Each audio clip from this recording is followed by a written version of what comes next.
হাসিনা দেশে ফিরে আসবেন তার চেয়েও বড় যেটা নিয়ে একটা অস্বস্তি আশঙ্কা তৈরি হয়েছে তারেক রহমান সরকারের ভেতরে, সেটা হচ্ছে যেই আন্তর্জাতিক পক্ষগুলো সরকারের সঙ্গে আলাপ আলোচনা করছে শেখ হাসিনার দেশে ফেরার বিষয়ে বা চাপ প্রয়োগ করছে, তারা এটা পরিষ্কার করে দিয়েছে যে শেখ হাসিনা দেশে ফিরে এলে তাকে আবারও আপিলের সুযোগ দিতে হবে। এমনিতে আন্তর্জাতিক অপরাধ ট্রাইব্যুনালের আইন বলে যে 1 মাসের মধ্যে আপিল করতে হয়, এবং এমন রবও তোলার চেষ্টা করা হয়েছিল যে শেখ হাসিনার আপিলের সময়ও শেষ, কাজেই তিনি এলেই তার মৃত্যুদণ্ড কার্যকর করে দেওয়ার পথ পরিষ্কার করা আছে। কিন্তু এখন আন্তর্জাতিক পক্ষগুলোর চাপে সরকারকে, ট্রাইব্যুনালের চিফ প্রসিকিউটরকে এ কথাটা পরিষ্কারভাবে আন্তর্জাতিক সংবাদ মাধ্যম বিবিসি সহ বিভিন্ন তরফে বলতে হচ্ছে যে শেখ হাসিনা ফিরে এলে তাকে আপিলের সুযোগ দেওয়াটাই একটা স্বাভাবিক প্রক্রিয়া হবে, কারণ এরকম মৃত্যুদণ্ডের আসামির ক্ষেত্রে, এমনকি ট্রাইব্যুনালের আসামির ক্ষেত্রে এ ধরনের ঘটনা ঘটবার আগেও অনেক নজির আছে।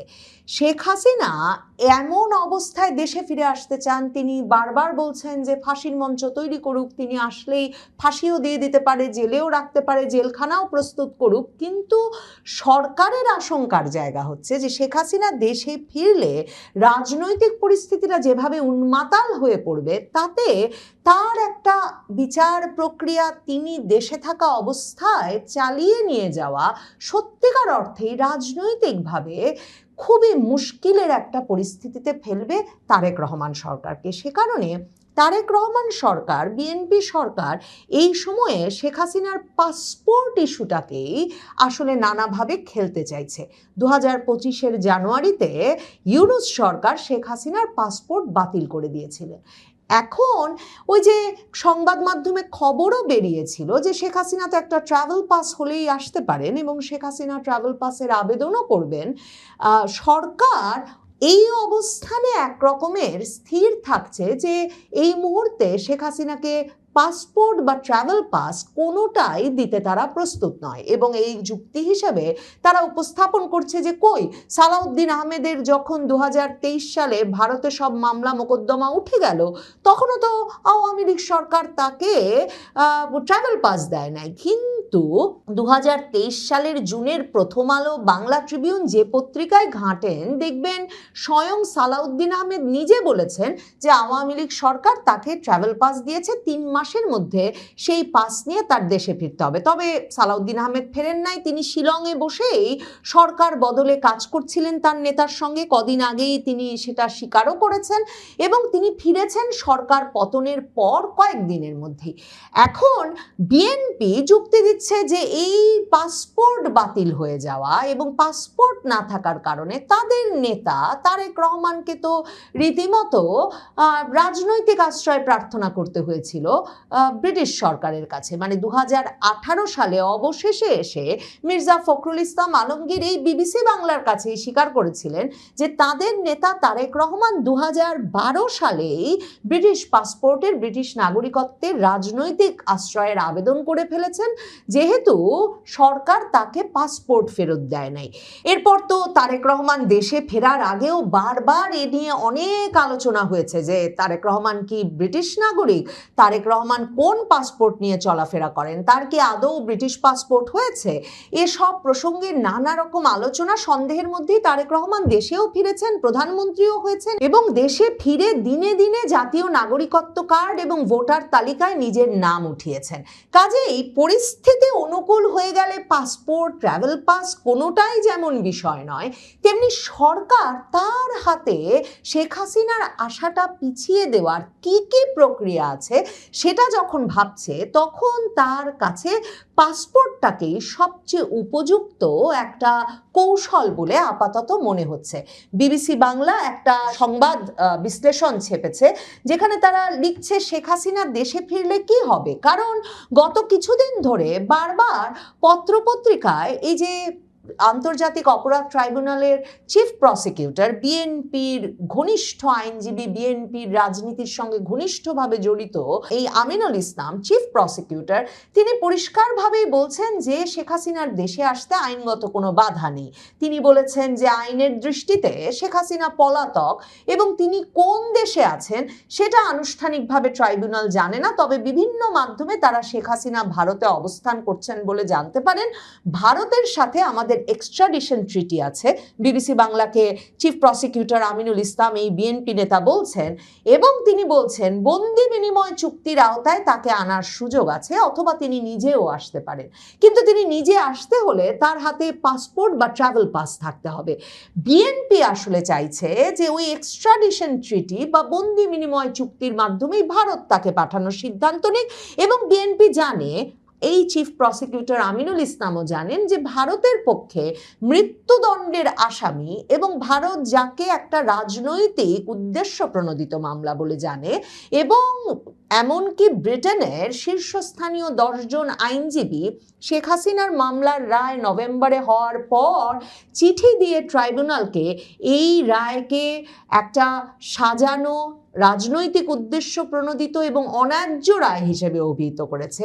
সেই রায়ের ভিত্তিতে যে ভারত সরকার বন্দি বিনিময় চুক্তি করে মৃত্যুদণ্ডের আসামি শেখ হাসিনাকে এমন একটা রাজনৈতিক পরিস্থিতিতে তার দেশে ফেরত পাঠাবে না, সেটা বিএনপি সরকার খুব ভালো করে জানে। কাজেই বিএনপি চাইছে যা ঘটার সেটা ওই পাসপোর্ট, ট্রাভেল পাস এসব জটিলতায় ঘটুক এবং অনেকটা সময় বরং পার হয়ে যাক, শেখ হাসিনা দেশে না আসা পর্যন্ত একটা নিশ্চিন্ত সময় তারা কাটাতে পারুক। মানে এই বছরের মধ্যেই যে তিনি ফিরে যাবেন বলছেন, এটা যাতে ঘটতে না পারে তার নানা রকম পথ আবিষ্কারের চেষ্টা করছে এই বিএনপি সরকার। দেখেন কি অদ্ভুত, চিফ প্রসিকিউটর আমিনুল ইসলাম বলছেন তিনি কোন দেশে আছেন সেটা নাকি আনুষ্ঠানিকভাবে ট্রাইব্যুনাল জানে না, অথচ বাংলাদেশের সেনা বিমানে করে শেখ হাসিনা সেনা কর্মকর্তাদের প্রহরায় ভারত গেছেন এবং ভারত সরকারের সঙ্গে বাংলাদেশের সরকারের একেবারে উচ্চ পর্যায়ের, বাংলাদেশের সামরিক বাহিনীর শীর্ষ পর্যায়ের ব্যক্তিদের আলাপ আলোচনায়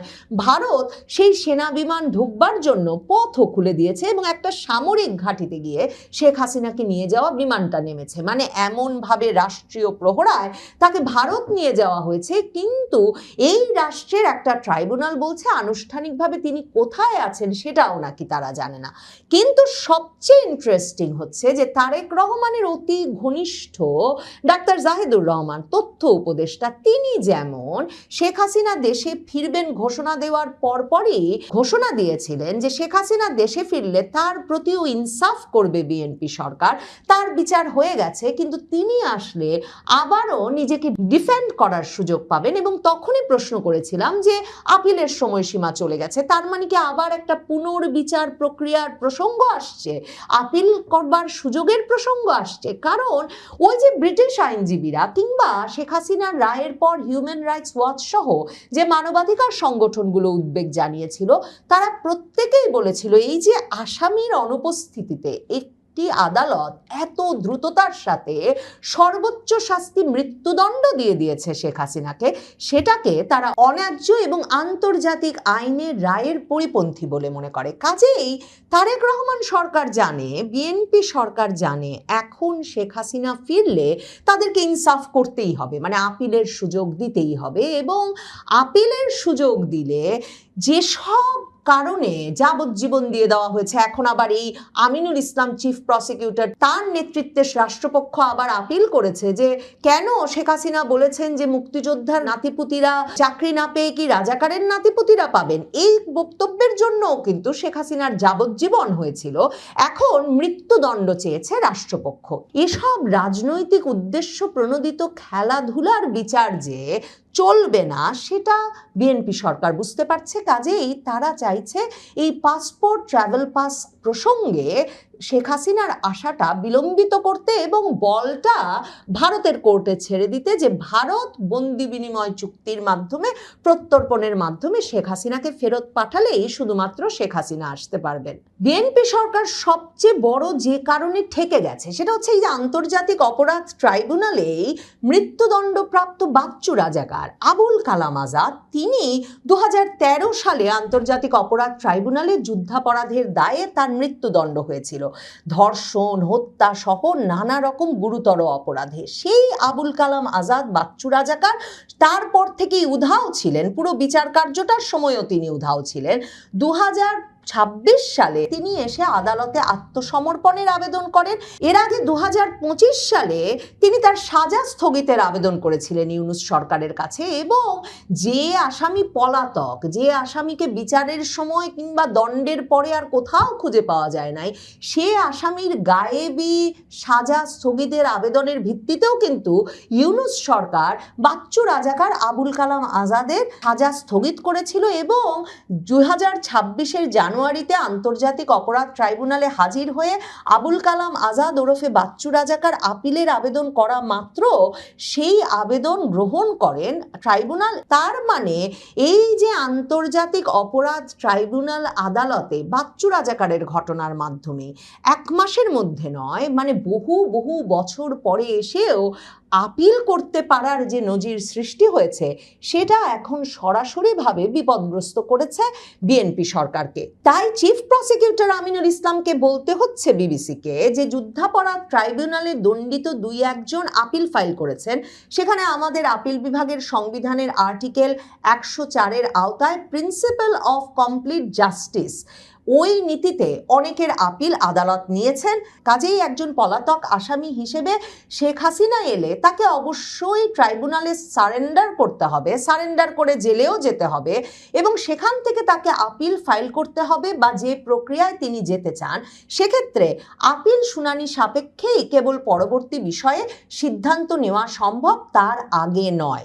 শীর্ষস্থানীয় আইনজীবীরা বলছেন, কোনো মামলায় মৃত্যুদণ্ডের রায় থাকলে দণ্ডিত ব্যক্তির বক্তব্য শোনার সুযোগ না দিয়ে দোষী সাব্যস্ত করা উচিত নয়। এটা ন্যায় বিচারের একটা মৌলিক নীতি, ন্যাচারাল জাস্টিসের প্রশ্ন। এই প্রশ্নটাই কিন্তু amnesty international, human rights watch থেকে শুরু করে ব্রিটেনের শীর্ষস্থানীয় আইনজীবীরা আন্তর্জাতিক অপরাধ ট্রাইব্যুনালের কাছেও তুলে রেখেছে। কিন্তু তাতেই কি শেখ হাসিনার দেশে ফেরার পথে সব বাধা দূর হয়ে গেছে? বিবিসি বাংলাকে সুপ্রিম কোর্টের সিনিয়র আইনজীবী মনজিল মোর্শেদ মনে করিয়ে দিয়েছেন যে আমি মনে করি তার দেশে আসতে বাধা আছে। বাধা হলো পাসপোর্ট। উনি যখন গেছেন তখন ওনার কাছে রেড পাসপোর্ট ছিল, কিন্তু সরকার সেই রেড পাসপোর্ট বাতিল করে দিয়েছে। এখন ওনার কাছে কোনো ভ্যালিড পাসপোর্ট নাই। বিএনপি সরকার এই পাসপোর্ট ইস্যুটা নিয়েই